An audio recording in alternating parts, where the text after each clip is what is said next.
Why are we looking at Genesis? If you don't know where we are, we're going through the book of Genesis. I want you to ask yourself, when I'm teaching through the book, and ask yourself, so what? All right? That's the question that I want you to ask yourself. So what? What does this mean for me? Okay?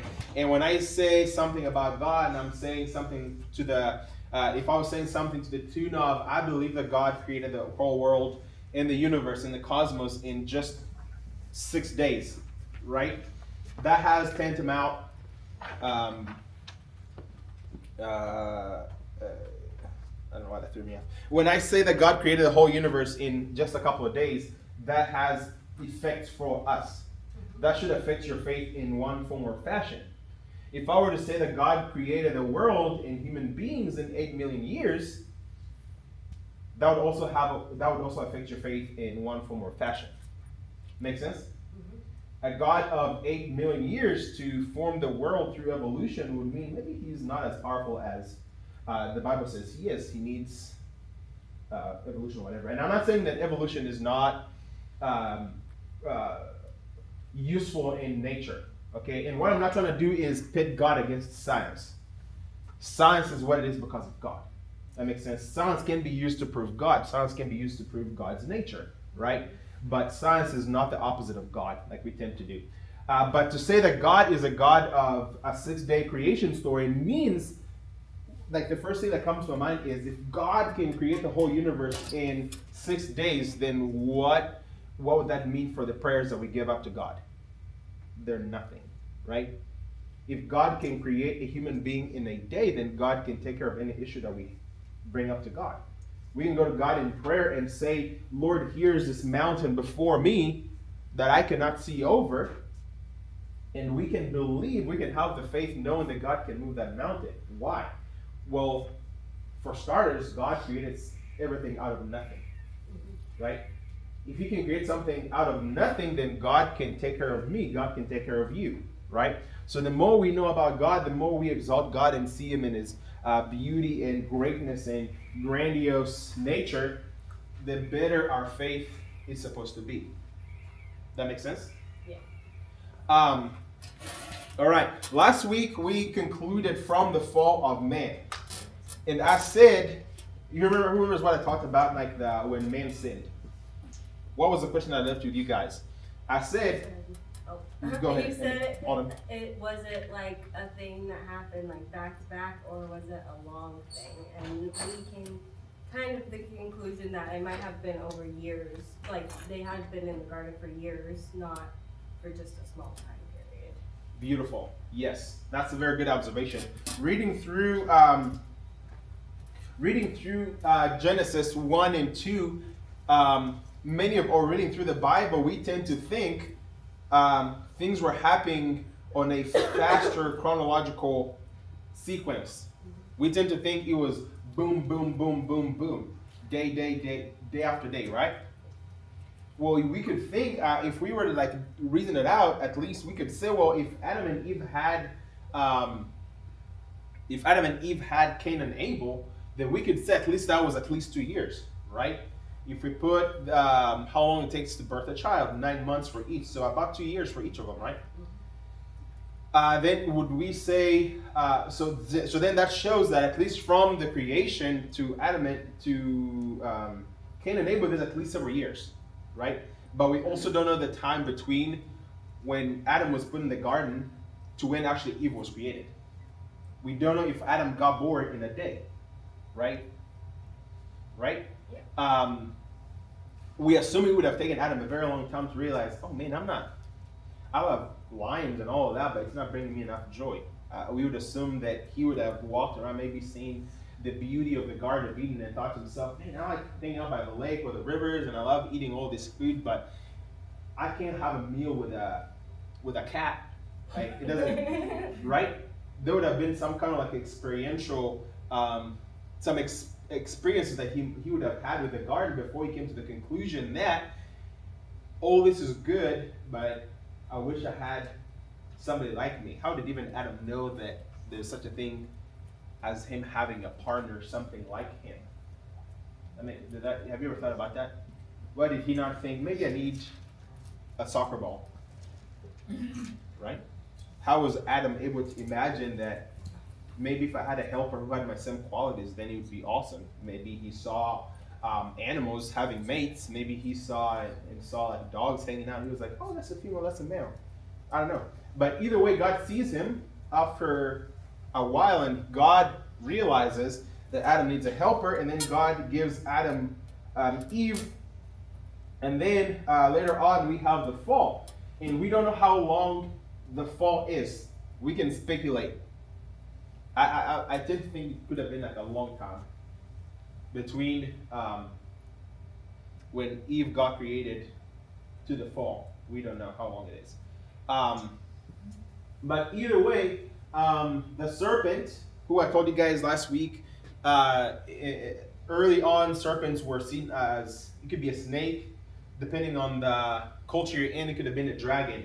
But either way, it was a representation of Lucifer, of Satan. And that said, that we know that Satan had already fallen before the fall of man, right? Many times people tend to read the Bible and think God created the world, and then somewhere in there, maybe shortly after he created Adam and Eve, or maybe right before, then Satan in heaven like sinned and then was cast from the heavens.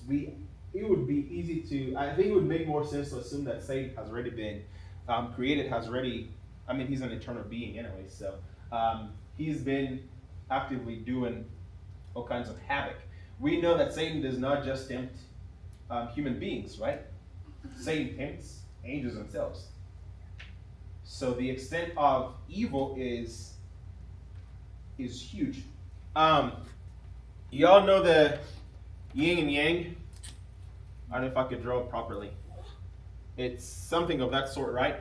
Yeah. Like a weird circle somewhere. The circles. Is it on this side or that side? I think it's on. I thought it was on both. There's both. Yeah, On that's what I each? thought. Yeah. Okay. Which Great job. Which one is the black one? Uh, Does it matter? I don't remember. Okay. We'll just call this one the dark one. What is the concept of the yin and yang? Isn't it like good and evil? Uh-huh. Okay. That's a good observation. It's also opposites. Opposites, Like right? there's, I think the yin is the female and the yang is male. Mm-hmm. So Yes. That's a very good description. Are they equal in nature? Equal but opposites? Yeah, they're equal Right. together, but opposites when they're like separated, I guess. Uh-huh. That's a good way to put it. The reason that I use the yin and yang is that, again, with what you said, it's two complete opposite but equal forces, right? I guess that's also like physics. Where's Kimo? Yeah, you want to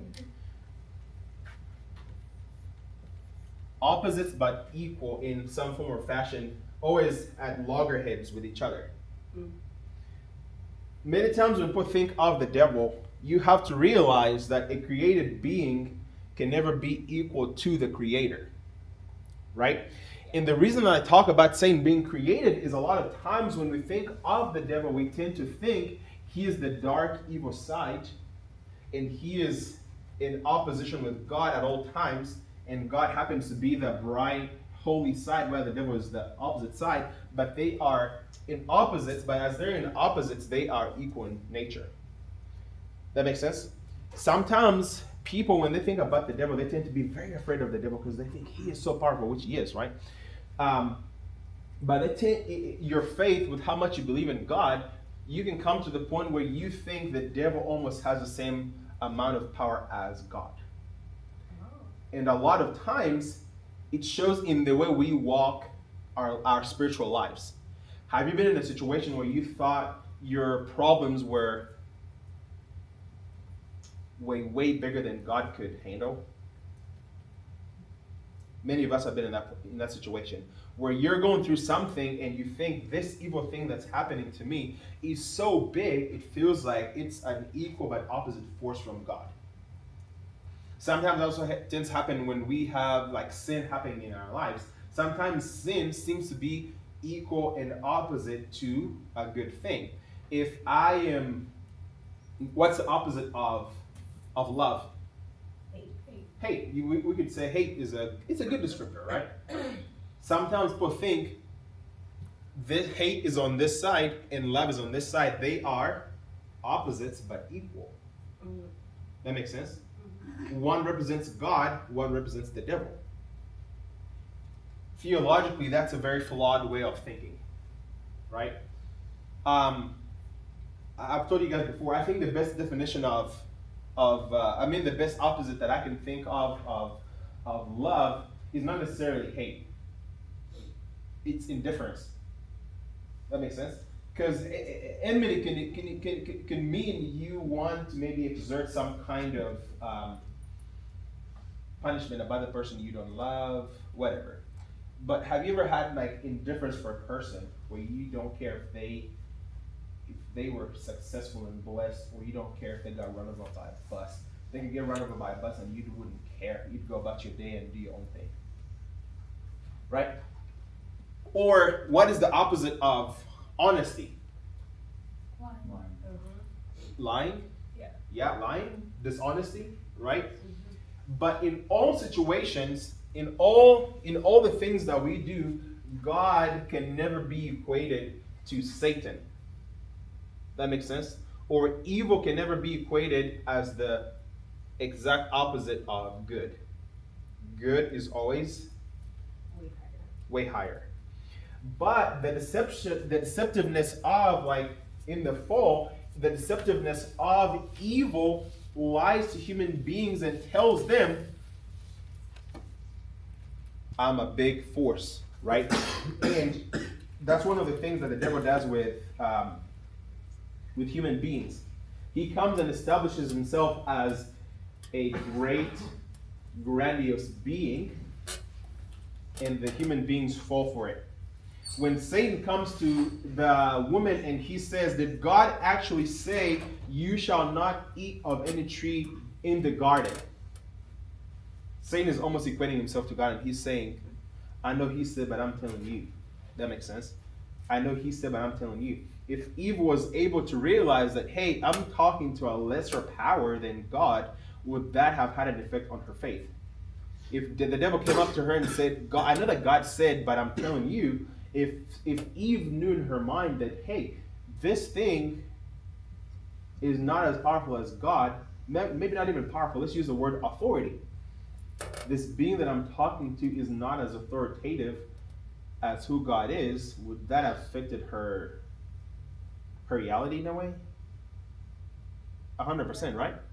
So when you're faced with any situation, the encouragement I'm giving you, whenever you're in any situation, you always have to remind yourself, God is always the greatest.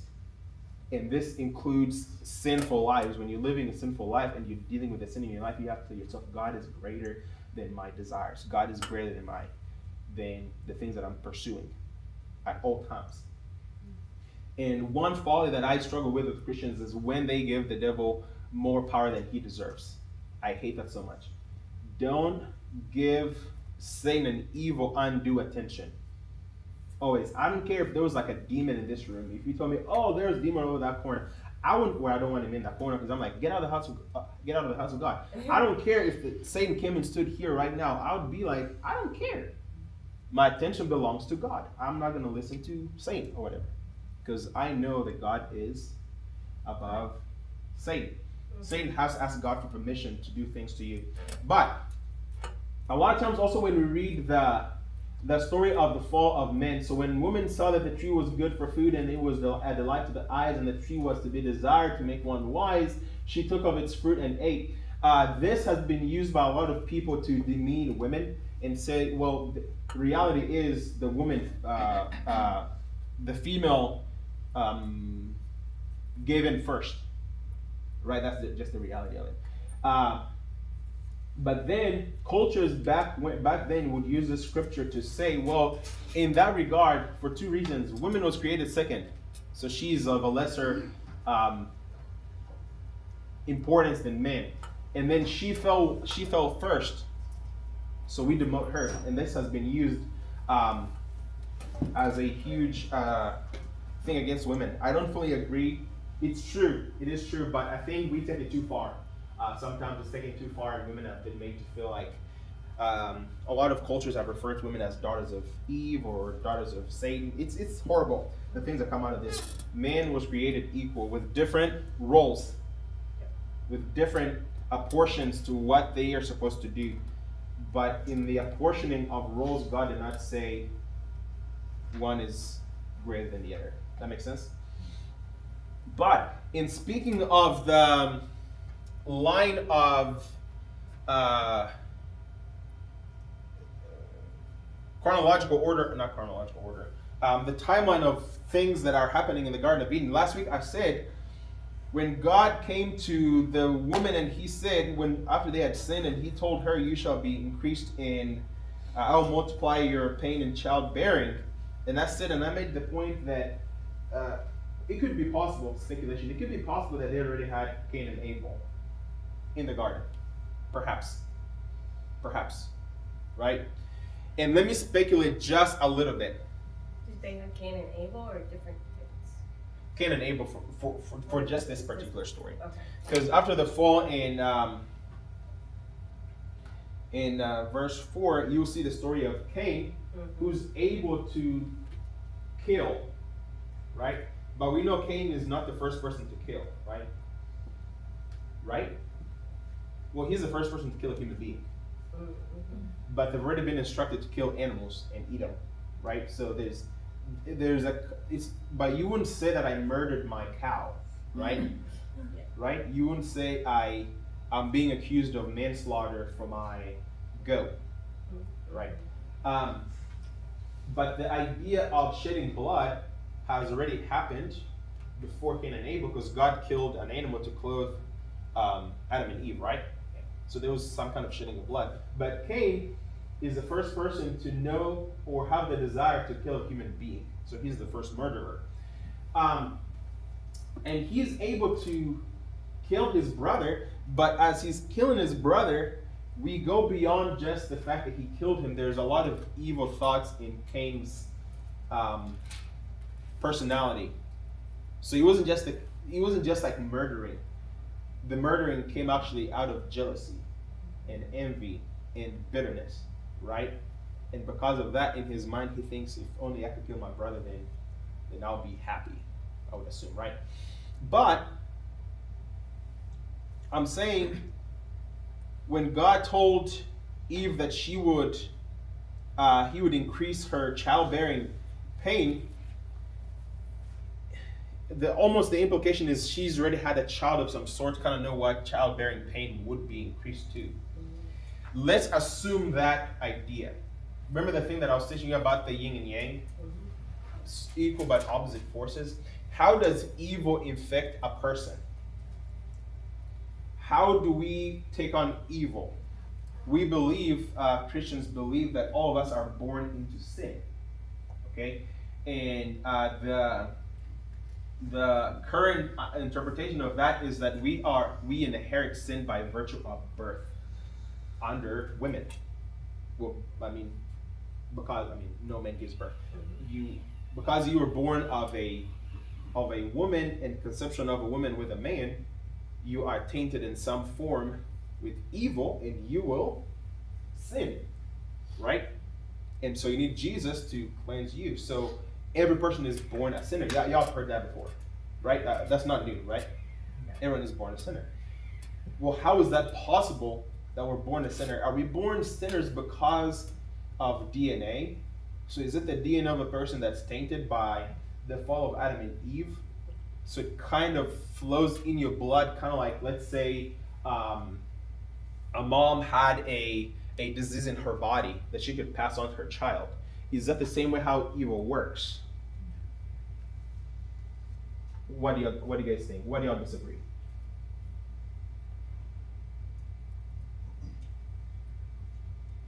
When they sinned, right? What did God say?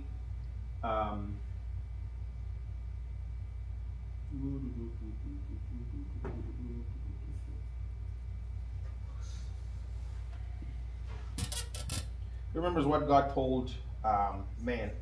Oh, it was right there. He said, because you have listened to the voice of your wife and have eaten of the tree of which I commanded you, you shall not eat of it. Cursed is the ground because of you. In pain you shall eat of it all the days of your life.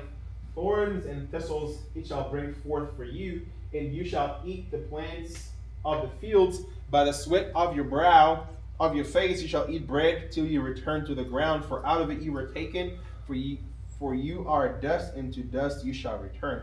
God looks at man and he tells him, because of you, the ground is cursed. One of the best ways to interpret it, how it says the ground is cursed, is the world is cursed because of you. As we know, Adam did not birth the earth, right? Right?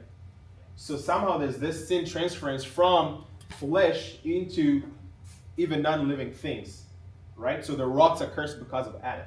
So that because Adam and Eve sinned, that planet is cursed, right? Because Adam and sinned, this very wall, wherever it came from, is cursed by virtue of the fact that it's, I guess, on earth, whatever, right?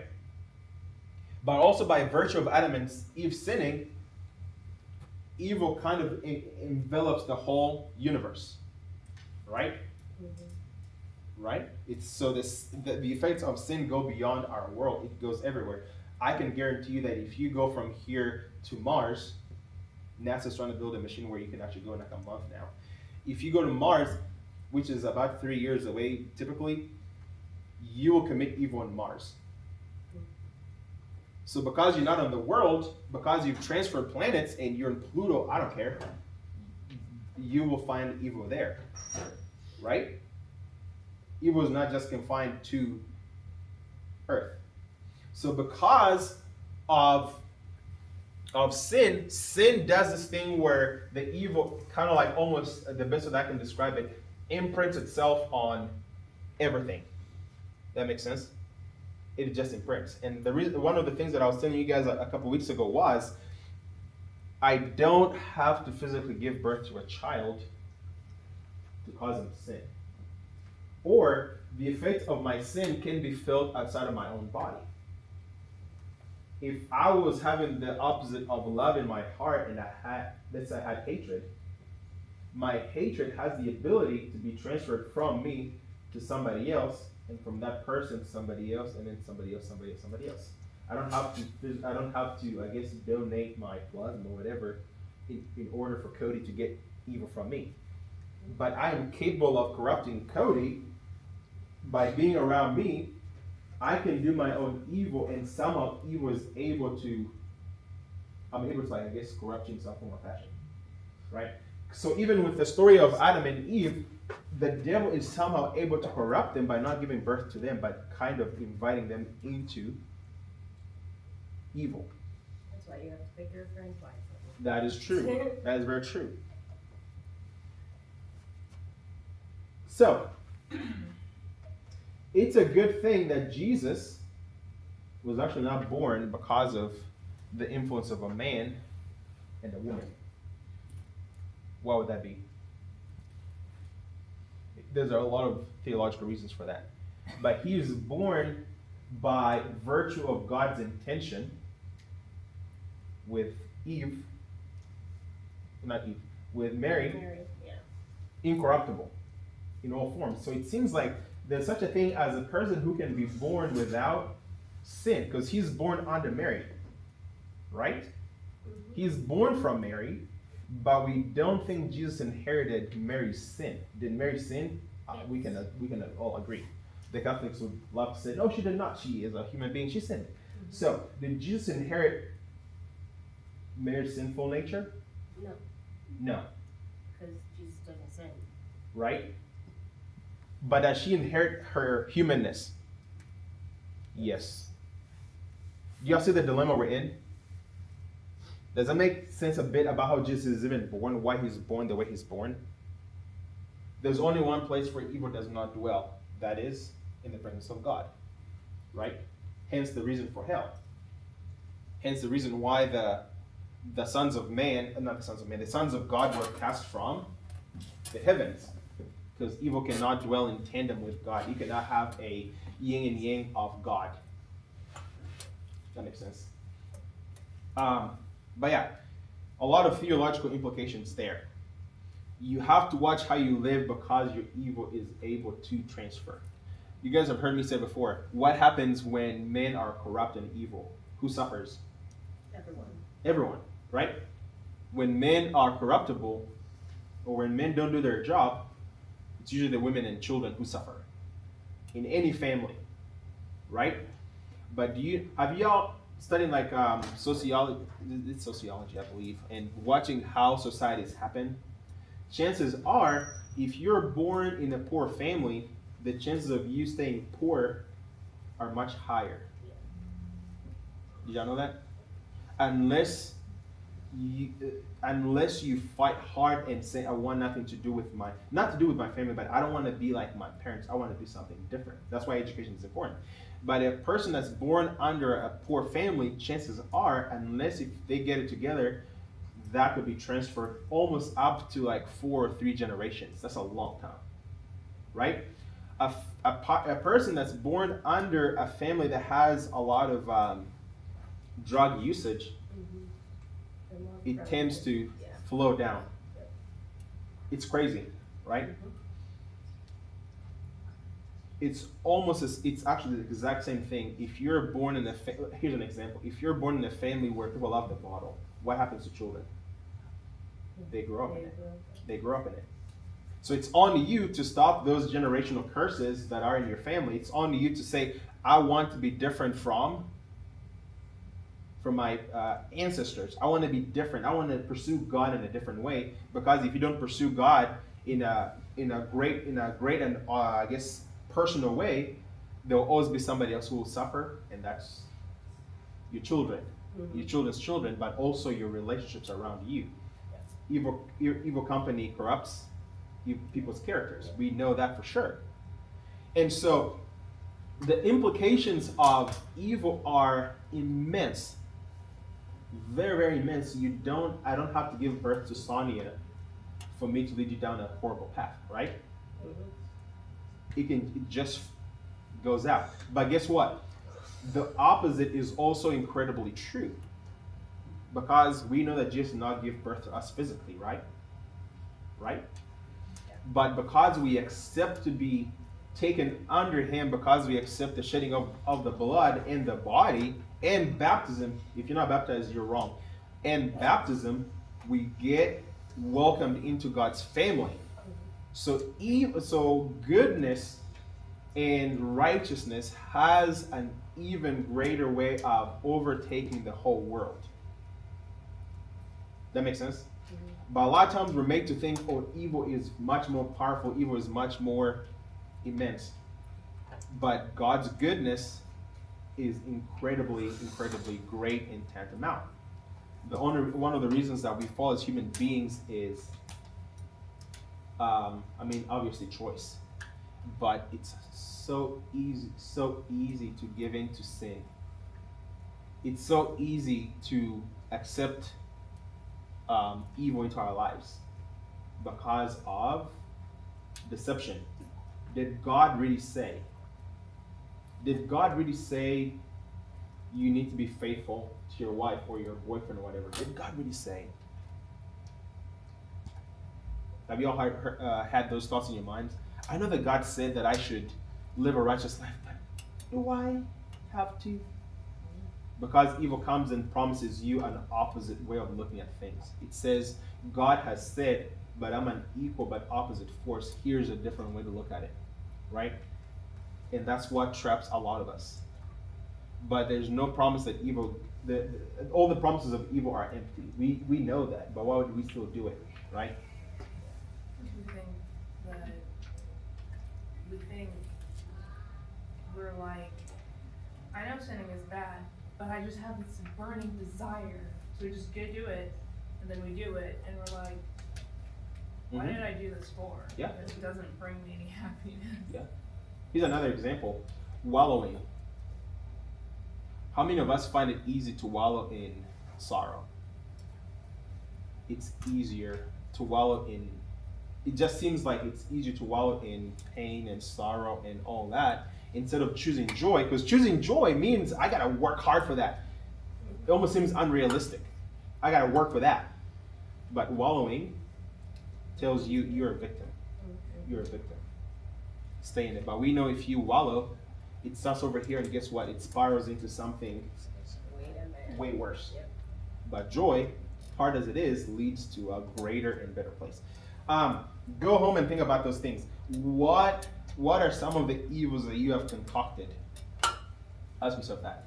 When have you been a benefactor of evil, and when have you been a propagator of evil? Propagating means you cultivate and make healthy. We've all been in places where we've actually made evil be more successful. What are those instances in your life where you have chosen evil over God? Where evil has told you, I'm the better solution, right? And how can you get those things that we have chosen in our lives and tell ourselves, I am choosing to trust God where he says do good, and I'm going to do good because good leads to ultimate life. That's my conclusion. God is great, powerful. The devil does not even compare at all. There's nothing that the devil will do to you that he doesn't ask God permission to do to you. Okay? Remember that God loves you more than the devil could ever hurt you. So if you're going through it, remember God knows. It doesn't catch God by surprise. And God is not out there fighting the devil, thinking, begging him, let me have. No, that's not God. He doesn't like beg the devil to release you. He's able. All right, get out of here. See y'all at 5 p.m. right in here, okay? I love y'all.